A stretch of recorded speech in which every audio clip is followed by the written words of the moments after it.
राधे राधे दोस्तों, आप सभी का अपने चैनल विनोद धर्म साधना में बहुत बहुत स्वागत है। माँ भगवती दुर्गा की कृपा सदैव आप और आपके समस्त परिवार पर बनी रहे। आज मतलब कि 17 मई से पुरुषोत्तम मास का प्रारंभ हो चुका है और पुरुषोत्तम मास में स्नान का, दान करने का, दीप दान करने का बहुत महत्व है। विशेष करके दीपदान का देखिए, बहुत से लोग हैं जो सुबह जल्दी उठकर स्नान नहीं कर पाते, व्रत धारण नहीं कर पाते, बहुत अधिक दान करने की सामर्थ्य नहीं है। ऐसे में अगर आप कोई भी दूसरा पुण्य कर्म नहीं कर पा रहे तो मात्र अधिक मास में दीपदान करने से आपकी समस्त मनोकामनाएं पूर्ण हो सकती हैं। समस्त प्रकार के काय, वाचिक, मानसिक पाप कर्मों से मुक्ति मिल जाती है और भगवान श्री हरि विष्णु की असीम कृपा आपको प्राप्त होती है। जीवन से अंधेरे दूर होते हैं, जीवन के कष्ट समाप्त होते हैं। अगर आप बहुत अधिक परेशानियों में हैं और परेशानी से बाहर निकलने का कोई भी रास्ता नहीं मिलता है तो आपको दीपदान अवश्य करना चाहिए। वैसे तो आप कभी भी दीपदान करें, श्रेष्ठ फल ही प्राप्त होता है, लेकिन अधिक मास में जो हम दीपदान करते हैं उसका फल अनंत गुना होकर प्राप्ति होता है। शास्त्रों के अनुसार अधिक मास में दीप दान करने का फल तीर्थ स्थान में दान करने से भी ज़्यादा पुण्य प्रदान करता है।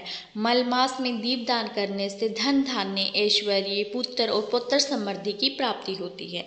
विवाह की कामना हो, बहुत अधिक देर हो रही हो विवाह में, या फिर मनचाहा जीवन साथी प्राप्ति नहीं हो रहा हो, सुयोग्य वर या फिर वधु की प्राप्ति नहीं हो रही है, बच्चों की विवाह में बहुत अधिक विलम्ब हो रहा है, तो ऐसे में दीप दान आपको अधिक मास में अवश्य करना है। इससे आपके जीवन में आने वाली परेशानियों से मुक्ति मिलेगी। आपको और शीघ्र विवाह के योग्य बन जाते हैं। बच्चों की सफलता में या फिर उनकी शिक्षा में बाधाएं आ रही हैं तो आपको अधिक मास में विशेष रूप से दीपदान अवश्य करना है। जो मनुष्य महीना भर मतलब पूरे मल मास में दीपदान करता है या फिर अखंड दीपदान करते हैं, जो कि पूरे 1 महीने लगातार दीप प्रज्वलित कर रहे हैं, ऐसा अगर आप दीपदान करते हैं तो उससे पुण्य की कल्पना भी नहीं की जा सकती। अधिक मास में दीपदान करने से मन चाहे कामना पूर्ण हो जाती है, मतलब अर्थ, धर्म, काम और मोक्ष चारों पदार्थों की प्राप्ति होती है। मतलब जिस भी कामना से आप दीपदान करते हैं मात्र 30 दिन में आपकी वह कामना पूर्ण हो जाती है, ऐसा शास्त्रों में कहा गया है।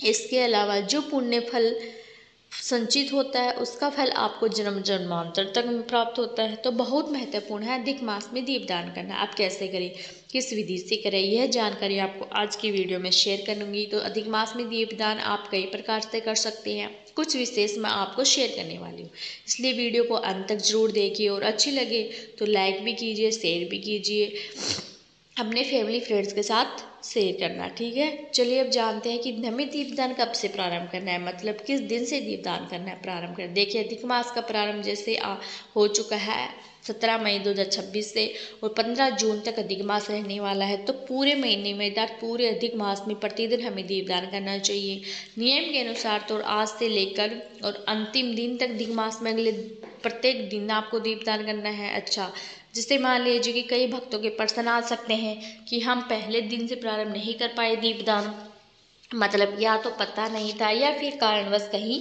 अस्वस्थ होने की वजह से, पीरियड्स की वजह से अगर हम पहले के कुछ दिनों में दीपदान ना कर पाए तो क्या बाद में हम दीपदान कर सकते हैं? जी हाँ, बिल्कुल कर सकते हैं। मतलब जिस दिन भी आप जान पाते हैं कि दीपदान करना चाहिए उस दिन से आप दीपदान करना शुरू कर सकते हैं। या फिर जैसे अगर आप पीरियड्स की अवस्था में हैं तो जब आप शुद्ध हो जाएं उस दिन से शुरू कर सकते हैं। अब जैसे कई भक्त हैं जो कुछ दिनों के भी लिए बाहर गए हुए हैं, छुट्टियां पड़ रही हैं बच्चों की, तो उनका यह होता है कि हम वहाँ पर दीपदान कर सकते हैं। हाँ जी, आप जहाँ पर भी हैं वहीं दीपदान कर सकते हैं। अगर आप चाहते हैं कि हम घर आकर दीपदान का प्रारंभ करें तो जिस दिन आप घर आते हो, अपने स्थान पर आते हैं, उस स्थान पर आकर दीपदान करना प्रारंभ कर सकते हैं। तो देखिए ऐसा नहीं है कि पहले दिन अगर आप दीपदान नहीं कर पाए तो फिर पहले के कुछ दिनों में अगर आप दीपदान नहीं कर पाते तो आगे भी नहीं कर सकते, बिल्कुल कर सकते हैं। तो जिस दिन से भी सुविधा बने आपकी उस दिन से आपको दीपदान प्रारंभ कर देना चाहिए। और अगर सब कुछ ठीक है, तो आपको पहले दिन से ही नियम के साथ, संकल्प के साथ दीपदान का प्रारंभ करना चाहिए। अब जैसे भक्तों के प्रश्न आते हैं कि दीपदान हम किस विधि से करें और किस समय करें। सबसे पहले बात करते हैं समय के बारे में। देखिए, दीपदान अंधेरे में किया जाता है, मतलब शुभ ब्रह्म मुहूर्त में कर लीजिए, या फिर जैसे सूर्योदय होने से पहले आप दीपदान कर सकते हैं। अगर शाम को संध्या काल के बाद आप दीपदान कर सकते हैं, ठीक है। कहाँ दीपदान करें? दीपदान आप अपने घर के मंदिर में कर सकते हैं, घर के मुख्य द्वार पर कर सकते हैं, आसपास कोई मंदिर है तो मंदिर में जाकर दीपदान कर सकते हैं। वट वृक्ष हो कहीं पर घर के आसपास, या फिर पीपल का वृक्ष हो, आंवले का वृक्ष हो, यहाँ पर दीपदान कर सकते हैं। घर में तुलसी विराजित है, तुलसी के पास आप दीपदान कर सकते हैं। प्रतिदिन आकाश दीपदान आप कर सकते हैं। जैसे हम कार्तिक मास में करते हैं आकाश दीपदान, घर की छत पर, बालकनी में, किसी भी खुले स्थान पर आपको दीपदान करना है, अपने पितरों का और भगवान श्री हरि विष्णु का स्मरण करते हुए। घर के आसपास बहुत जलाशय है, कोई नदी है, कोई पोखर है, कोई तालाब है, मतलब स्वच्छ जल जहाँ पर है वहाँ पर जल के किनारे आप दीपदान कर सकते हैं। तो वैसे तो आप दीपदान कई प्रकार से होते हैं, कई स्थानों पर होते हैं, लेकिन इतना सब नहीं कर पाते, मतलब इतनी जगह पर आप जाकर दीपदान नहीं कर पाते। जैसे कि गौशाला में भी दीपदान करने का विधान है, लेकिन हर किसी के आसपास ये सब चीज़ें उपलब्ध नहीं होती। तो ऐसे में प्रतिदिन आपको अपने घर के मंदिर में भगवान श्री विष्णु के निमित्त दीपदान करना है कि हे पुरुषोत्तम मास भगवान श्री हरि विष्णु को समर्पित होता है, भगवान श्री कृष्ण को समर्पित होता है, तो भगवान श्री हरि विष्णु के निमित्त आपको प्रतिदिन एक दीपदान जरूर करना है। अच्छा, जैसे घर के मंदिर में प्रतिदिन संध्या वंदन करते हैं, तो कई लोगों के प्रश्न आते हैं कि जब हम संध्या वंदन के लिए दीपदान करते हैं तो क्या वही दीपक माना जाएगा? नहीं, उससे अलग दीपक होगा, जो हम शाम को संध्या वंदन का दीपक जलाते हैं। उसके अलावा एक अलग से दीपक आपको भगवान श्री हरि विष्णु के निमित्त प्रज्वलित करना है। जब आप दीपक चाहे तो मिट्टी का ले सकते हैं, फिर आप चाहे तो जैसे कि धातु का दीपक वह भी ले सकते हैं। घर के आसपास कोई मंदिर है ना, मंदिर में तो मंदिर में नहीं जा कर भी दीपदान कर सकते। देखिए, पॉसिबल हो तो जरूर जाइए, क्योंकि देखिए मंदिर में दीपदान का फल बहुत अधिक होता है। तो अगर घर के आसपास मंदिर है तो भगवान श्री हरि विष्णु के निमित्त जो आप दीपदान करते हैं मंदिर में जाकर कीजिएगा। किसी भी देवी देवता का मंदिर आप भगवान श्री विष्णु के निमित्त दीपदान वहाँ कर सकते हैं। शिव का मंदिर तो शिव जी के लिए दीपदान कर दीजिए, मंदिर में दीपदान आप कर सकते हैं। आप चाहे तो मंदिर में जितने भी देवी देवता विराजित उनके नाम पर भी दीपदान कर सकते हैं, मतलब अलग अलग कई दीपक भी जला सकते हैं। यह पूरी तरह से आपकी अपनी इच्छा पर है। दीपक आप मिट्टी का ले सकते हैं, चाहे तो आटे का भी बना सकते हैं, ठीक है। और तिल, तेल या फिर घी जो भी आपके पास उपलब्ध हो। वैसे पुरुषोत्तम मास में तिल तेल के दीपदान का बहुत अधिक महत्व बतलाया गया है। तो अगर आपके पास तिल का तेल है तो तिल का तेल का ऊपर दीपक प्रज्वलित करें, नहीं तो गाय का शुद्ध देसी घी मिल जाता उसका भी प्रयोग आप कर सकते हैं। सरसों के तेल का दीपदान भी नहीं किया गया जाता है, मतलब उग्र देवताओं के लिए सरसों के तेल का प्रयोग करते हैं। बाकी जो शुभ देवी देवता है उनके लिए हम तिल का तेल फिर भी या फिर घी का प्रयोग करते हैं। अब अगला प्रश्न आता है, खड़ी बाती या फिर लंबी बाती। जो भी आपके पास उपलब्ध हो, जो भी बाती आप प्रतिदिन पूजा में प्रयोग करते हैं उसका प्रयोग आप दीपदान में कर सकते हैं, ठीक है। तो इसको लेकर संशय नहीं करना है। अच्छा, दीपदान करते हैं तो दीपक के नीचे आपको जरूर कुछ ना कुछ रखना है, चाहे फूल रख दीजिए, फिर थोड़े से चावल रख दीजिए, क्योंकि खाली दीपक जमीन पर नहीं रखा जाता। तो इस बात का ध्यान आपको प्रत्येक दीपक में रखना है। घर के मुख्य द्वार पर आपको दीपदान प्रतिदिन करना है। तो अब अगला प्रश्न आता है कि प्रतिदिन कितने दीपदान प्रज्वलित करना आवश्यक है। देखिए, आवश्यक जैसा कुछ नहीं है, नियम है, आपको अपनी इच्छा है, आपकी अपनी सामर्थ्य है। वैसे प्रतिदिन घर के मंदिर में दीपदान कीजिए, घर के मुख्य द्वार पर और तुलसी महारानी के पास एक आकाश दीपदान कर दीजिए, और अगर घर के आसपास कोई मंदिर है तो वहाँ पर दीपदान कर लीजिए। तो यह 5 दीपदान अगर आप प्रतिदिन करते हैं तो विश्वास कीजिए, किसी भी कामना से अगर आप कर रहे हैं तो आपकी कामना पूर्ण हो जाती है। अगर कोई कामना नहीं करते हैं, निष्काम भाव से करते हैं, तो आपके काम भी सारे बन जाते हैं और यह पुण्य फल संचित भी हो जाता है। तो मेरी मानिए, निष्काम भाव से कीजिए और भगवान फिर अपने आप ही सब कुछ दे देते हैं बिन मांगे ही। अधिक मास में एक नियम होता है कि 33 दीपदान करने का। इससे बहुत सारे प्रश्न आते हैं कि 33 दीपदान हम कब करें, कैसे करें और क्या प्रतिदिन 33 दीपदान हमें करने हैं। देखिए, आप चाहे तो कर सकते हैं, इसमें कोई दोष नहीं है, मतलब अच्छा ही होगा। लेकिन क्या कीजिएगा, कच्चा सूत ले लीजिए, मतलब जो कच्चे सूत होते हैं ना, जिनका प्रयोग हम करते हैं बाती बनाने में, जिनसे कि कार्तिक मास में 365 बाती का दीपक हम प्रज्वलित करते हैं।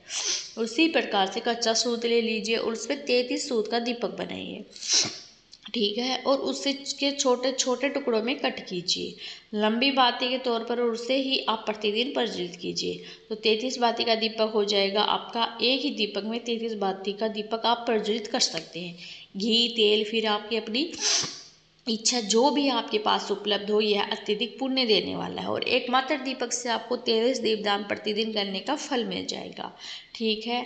मतलब आपने 33 बाती का दीपक प्रज्वलित कर दिया, आप तो यह आप प्रतिदिन कर सकते हैं। इससे भी अधिक प्रभावशाली अगर आपको बनाना है तो आप क्या कीजिए, अगर आपके पास सूखी लकड़ी है तुलसी महारानी की, तो तुलसी के लकड़ी में आपको थोड़ा सा रुई लपेटना है या फिर कलावा लपेट सकते हैं। उससे आप घी में डुबो दीजिए, उससे प्रज्वलित कीजिए और फिर उसी के द्वारा आपको 33 बाती का दीपक प्रज्वलित करना है, ठीक है। तो यह तुलसी का दीपक हो जाएगा और उसका प्रभाव अनंत गुना पर आपको प्राप्त होगा। तो तुलसी की लकड़ी से जलाया हुआ दीपक आपको अनंत गुना पुण्य फल भी देता है, भगवान श्री विष्णु की असीम कृपा भी मिलती है और उससे हर प्रकार की कामना पूर्ण हो जाती है। जैसे अगर आपके कोई भी विशेष मनोकामना है तो मनोकामना के निमित्त संकल्प लेकर आपको दीपदान प्रारंभ करना है और भगवान से प्रार्थना कीजिए कि तो निश्चित ही आपकी कामना पूर्ण हो जाती है। अच्छा, अब जैसे कई भक्तों के प्रश्न आ सकते हैं कि क्या हम प्रत्येक दीपक में 33 बाती का प्रयोग कर सकते हैं, जैसे कि अगर हम 5 दीपक 7 दीपक प्रज्वलित कर रहे हैं तो प्रतिदिन तो क्या सब में हम 33 बाती डाल सकते हैं। जी हाँ, बिल्कुल डाल सकते हैं, यह और भी अधिक पुण्य फल देने वाला है। मतलब जितना आप कर पाते हैं, जैसा आप कर पाते हैं उतना करने का प्रयास कीजिए। यह जो महीना है पुरुषोत्तम मास पुण्य बटोरने का समय है।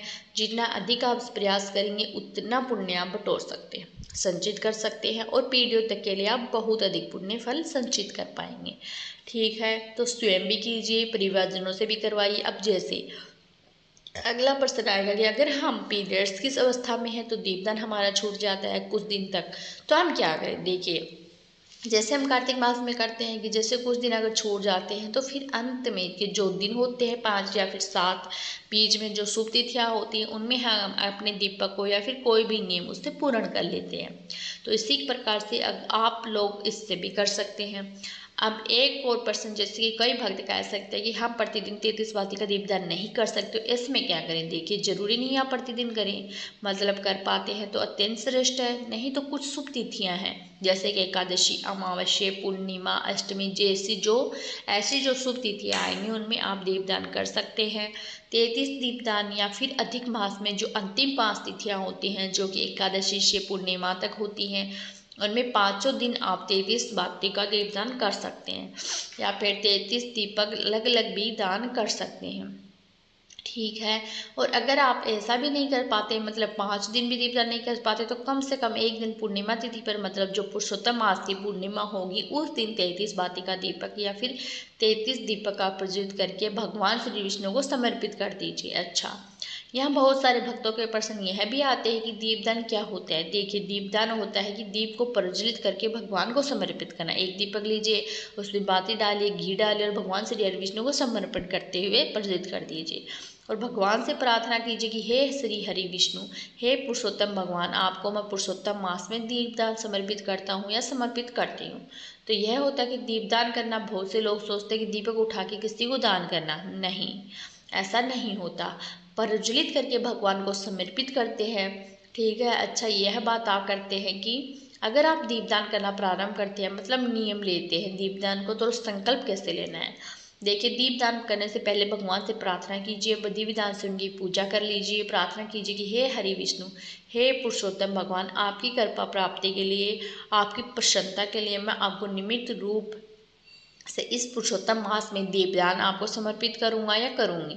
आप मुझ पर कृपा करें, यह नियम मैं पूरा कर पाऊँ, यह संकल्प मैं पूर्ण कर पाऊँ। अगर किसी कारणवश बीच में मैं किसी दीपदान न कर पाऊँ तो उसके लिए आप मुझे क्षमा कर दीजिए।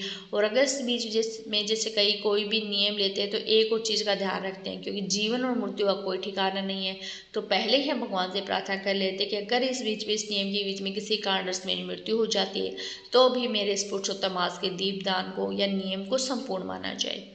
इस प्रकार से प्रार्थना करके हम दीपदान का प्रारंभ करते हैं और प्रयास करते हैं कि प्रतिदिन हम दीपदान कर पाए। जिस प्रकार का हमारा नियम होता है उस नियम को पूर्ण करने का प्रयास करते हैं, पूरा प्रयास करते हैं। ठीक है। और बीच में किसी कारणवश अगर दीपदान रह जाता है, जैसे अस्वस्थता के कारण या पीरियड्स की वजह से, तो फिर बाद में हम इसको पूर्ण कर लेते हैं। अब जैसे कि अपने दीपदान को नियम में लिया है तो उद्यापन कैसे करेंगे, तो पूर्णिमा वाले दिन हम दीपक घी और बाती मंदिर में दान कर देते हैं या किसी ब्राह्मण को दान कर देते हैं। ठीक है।